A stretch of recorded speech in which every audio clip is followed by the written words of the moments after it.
My name is Sarah Waters. I've been married for 4 years, but it's the second marriage for my husband. He has a high school-aged son named Mike, who is right in the middle of his rebellious phase. No matter how kind I am, he just won't accept me. Susan is living with her grandson Mike, but she's spoiling him terribly. Hey, Susan is incredibly indulgent with Mike. She buys him anything he wants. Isn't that fine? My husband, who grew up being pampered himself, seems to think this is normal and doesn't see anything wrong with it. As a result, I'm treated more like a household employee.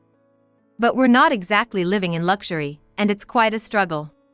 Susan, you left the lights on again. So? It would help if you could turn them off. It saves on the electricity bill. That's not a big deal, is it? But the electricity bill is.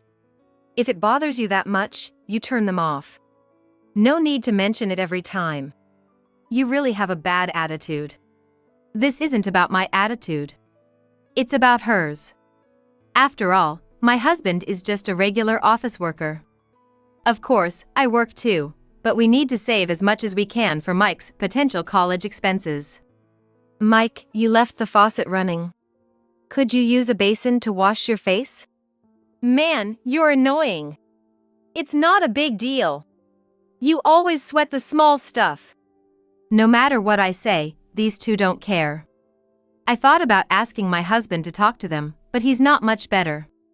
He says sorry when I point things out, but he doesn't seem to have any intention of changing. And at dinner, what's this? Leftovers from yesterday? Mike gets in a bad mood if he doesn't see freshly made dishes every time. This was made today. I want all new dishes. And there should be 3. Otherwise, it just doesn't feel right. He's so picky about his meals, it's like dealing with a prince. Then my mother-in-law chimes in. That's right. Serving leftovers is just laziness on the part of a housewife. Cooking is a basic duty, after all. But it's wasteful not to eat leftovers. If you think it's wasteful, you eat them. Don't make Mike eat leftovers. And that goes for my son too. And what's with this dish? Is it made from vegetable scraps? I made it from vegetable peels. That's so stingy. It just screams poverty. You're not supposed to use vegetable peels. They're nutritious. It's another dish if you use them. Why do you have to be so poor? It's like you're saying my son's salary is low, so you have to do this. That's not true. But yes, we are trying to save money. Oh yeah, for cooking, make sure to buy and use the expensive bottled water. Ever since you came, the meals have been awful. I thought tap water should be just fine, especially since it's boiled. What is she even thinking? Oh, and about the tub. There's grime floating in it after you shower. Is it dirty? Yes. It's always like this. Even when I try to make a light lunch, she doesn't like it and ends up taking Mike to a restaurant. Because of this, Susan's allowance runs out fast, and she starts asking me for money. I thought I just gave you some. That was gone in no time. Plus, it was so little, I can't buy the things Mike wants. You might not care since he's not your kid, but to me, he's my dear grandson. I want to buy him everything he desires, since you won't. Such sarcasm. One day, the topic of building a house came up. Of course, I was against it, but they wouldn't listen. It's fine. We can just leave the mortgage for Mike's generation. That seemed unfair. Right, as long as Mike inherits it, no problem at all. Neither my husband Kyle nor Susan seemed to think it was unfair. But we're barely saving a little as it is. Whoa. You've got savings? That's awesome. No worries, then. Kyle just didn't understand. And eventually, the new house was built. Life's tough enough, and now we'll have a mortgage. I couldn't bear the thought of more sacrifices for this family. They were all dreaming about life in the new house, not considering my feelings. Then, on moving day, Mike and Susan said to me, "Take care of all the housework and give us our allowance every week. And cover part of the rent, too." I couldn't believe it and finally spoke up. I'll pass. What? I'll pass on what? Backing out of being a maid now? Please. I had a feeling they treated me like a maid, but hearing it directly was too much. I'm not part of this family, so I won't be moving to the new house. What? Who's going to cook then? Yeah. And who'll clean? Do it yourself. Huh, what a foolish woman. We thought we'd take you as a substitute maid. Really? What a waste for the new house.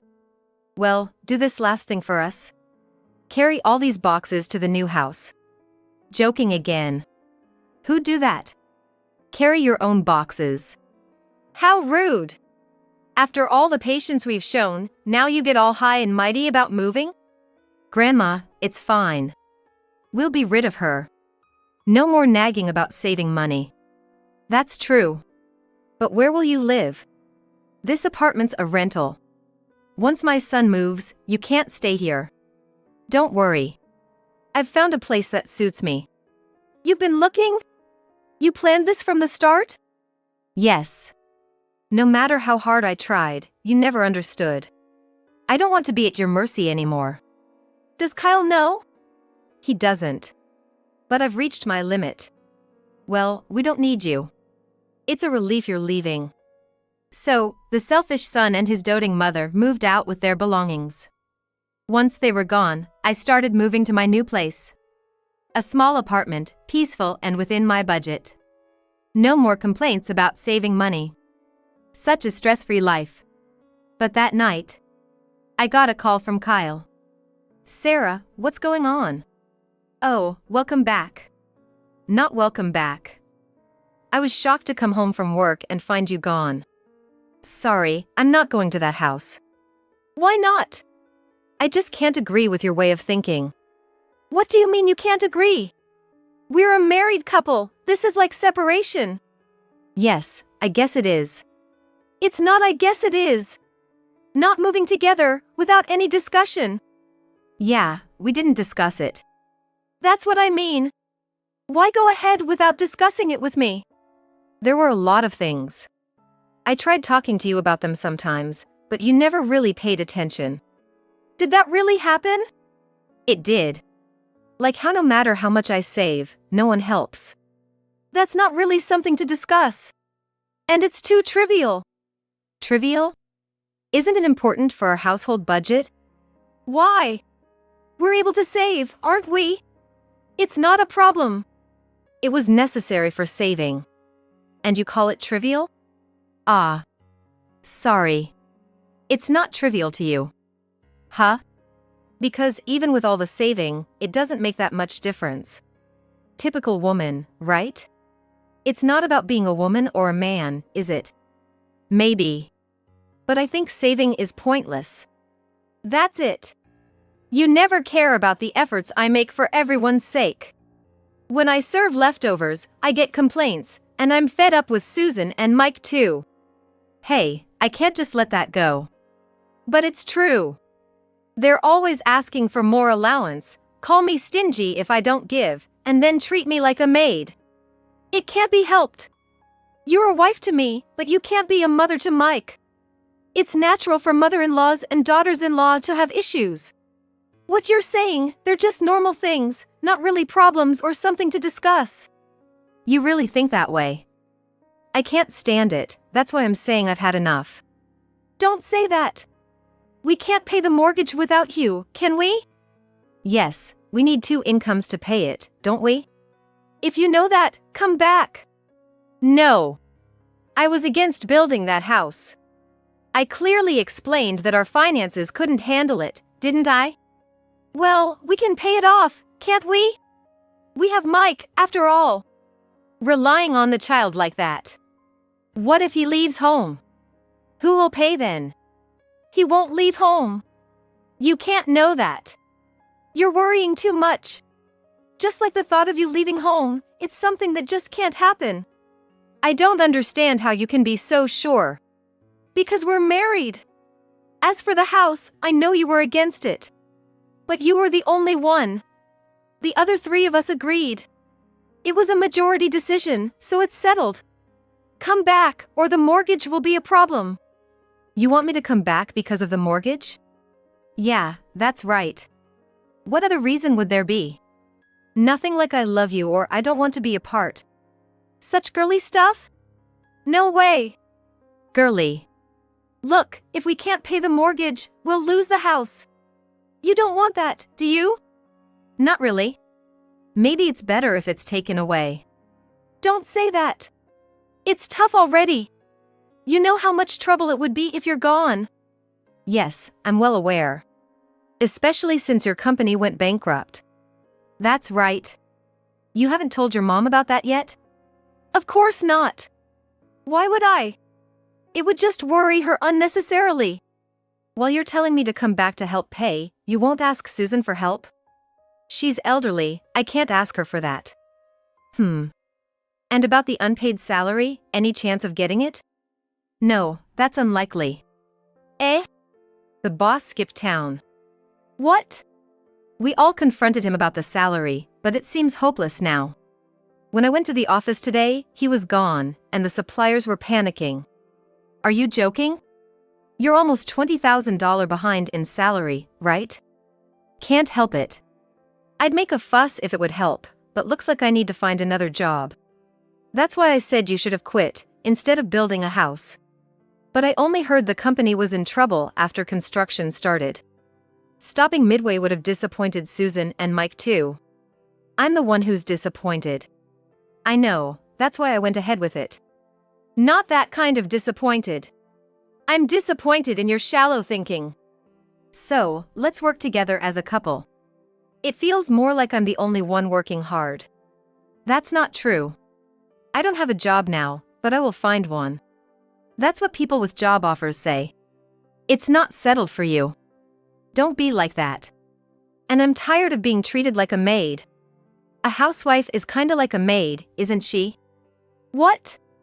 Susan was like that too, always busy in the kitchen. That's not the point. Maybe, but that's how I see it. Once Mike gets married, there will be 2 maids. Just hang in there until then.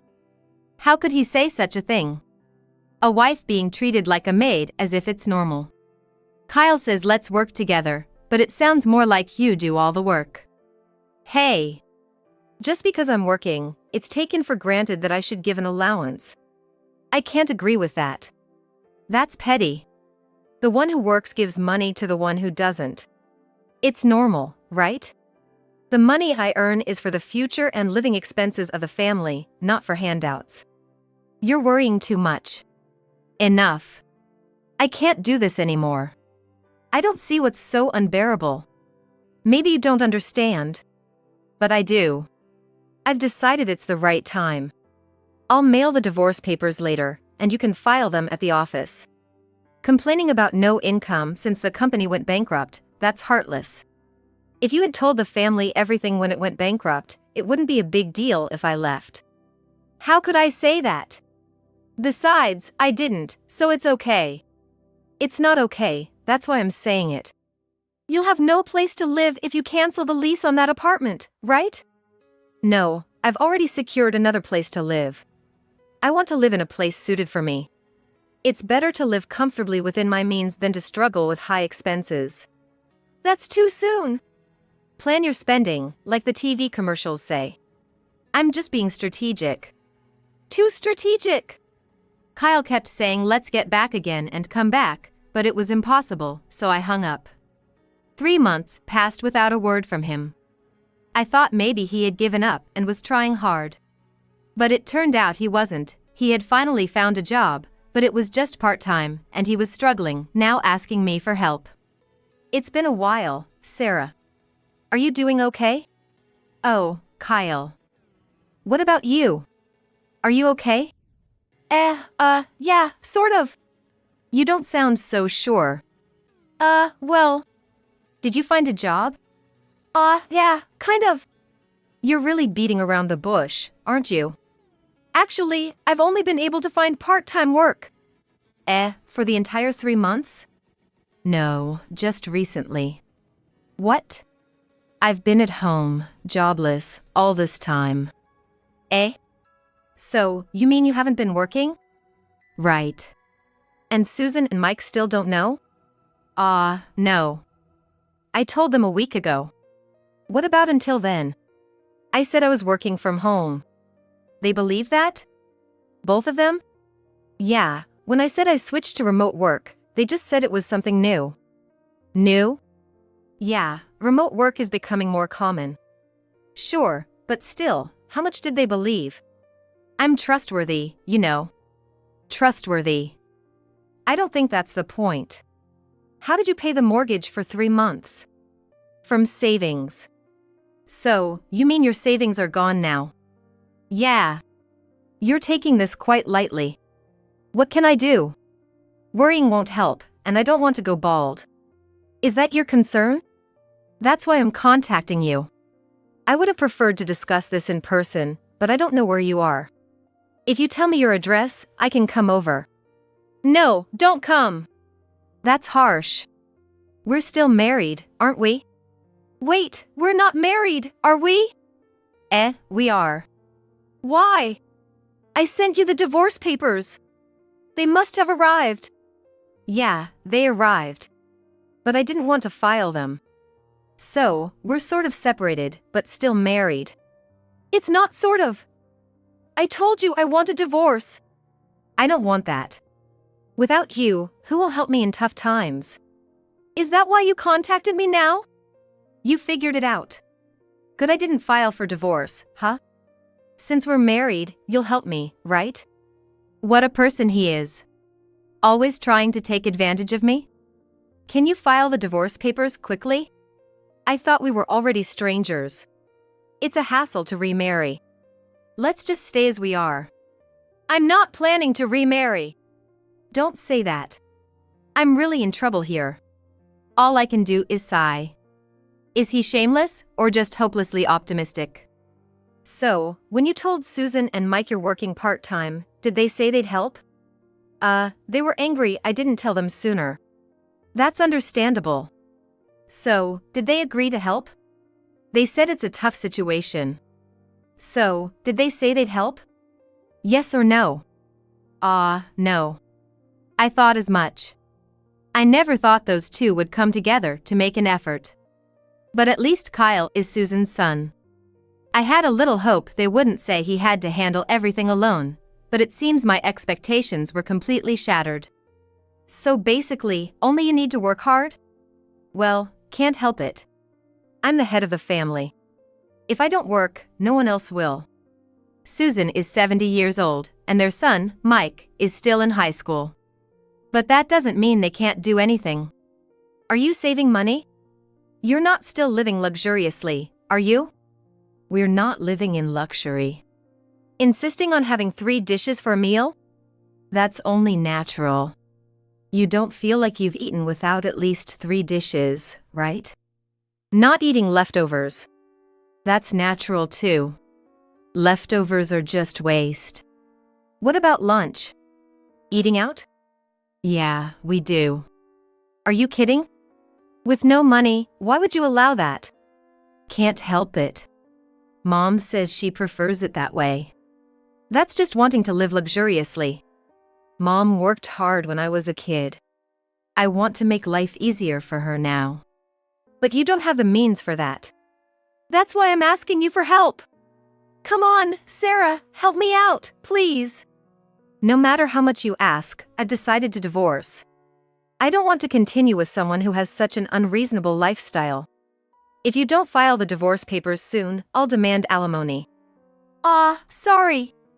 That's a problem. I'll go to the office and file them tomorrow. Once you file them, don't involve me ever again. Okay, but please, help me out. Kyle understood but actually didn't. Until the very end, he kept asking for my help. But I couldn't bring myself to help them, living so recklessly and still not wanting to change their lifestyle. About a month later, I got a call from Susan. Kyle has disappeared. Are you hiding him? I don't know. You must know. What happened? That boy wasn't working. He didn't tell us the company went bankrupt, just said he was working from home. When he finally admitted he only found part-time work, he disappeared. Now we can't pay the mortgage. That's tough. Why are you talking like it's none of your business? This happened because you left the house. I didn't leave on a whim. I said I wouldn't move with you, and you agreed. If you were here, we could have paid the mortgage. I'm not sure about that. Even with me there, nothing would have changed unless Kyle found a job. If you were here, we could have at least paid the mortgage. With the way you were living luxuriously without saving, even I couldn't have paid it. Why did he leave? Did you say something to corner him? I didn't say anything like that. I just told him what would we do since he only works part-time. He's the only one who can work. That would make anyone want to leave. There's no spirit of helping each other in the family. That's pointless to say now. Well, true. I don't know where he is. We're family, you should know. Huh? I'm divorced, we're not family anymore. Lies? Oh, Kyle didn't tell you that? I haven't heard. I thought you would help us out in a pinch. Oh, that's absolutely not happening. How could you? Why are we divorced? The reason is your and Mike's selfishness. Don't say that, please help. I'll do anything. I refuse. What a terrible woman you are. Mike's voice came through, hurling insults at me, so I hung up. Kyle never returned. Eventually, Susan made a tough decision and sold the house. But even after selling it, there was some mortgage left. She moved to a rundown apartment and did odd jobs and part-time work as much as she could. But the strain was too much, and she eventually became bedridden. When Mike, not knowing what to do, asked her for advice, she said, "Ask Sarah for help," and he came to me. Help me. A dejected Mike. Are you working a part-time job? No. What about school? I'm going. So, you're just trying to take the easy way out. Impossible. Come back when you've really hit rock bottom. What do you mean? Why are you continuing in a private high school with no money? No one will help someone who doesn't work a part-time job and just asks for help. That's harsh. Dad said I should at least finish high school. That doesn't mean it has to be a private school. You could transfer to a correspondence course. You should be able to work while studying. It's too easy to expect help without doing anything yourself. That's tough. Mike had thought he would get help, but he was told he was being naive and left. He actually dropped out of high school and started working in a factory. Now, he is living a modest life while working. When I saw him on the street the other day, he had a refreshingly clear expression I had never seen before. In my heart, I cheered him on, "Keep it up."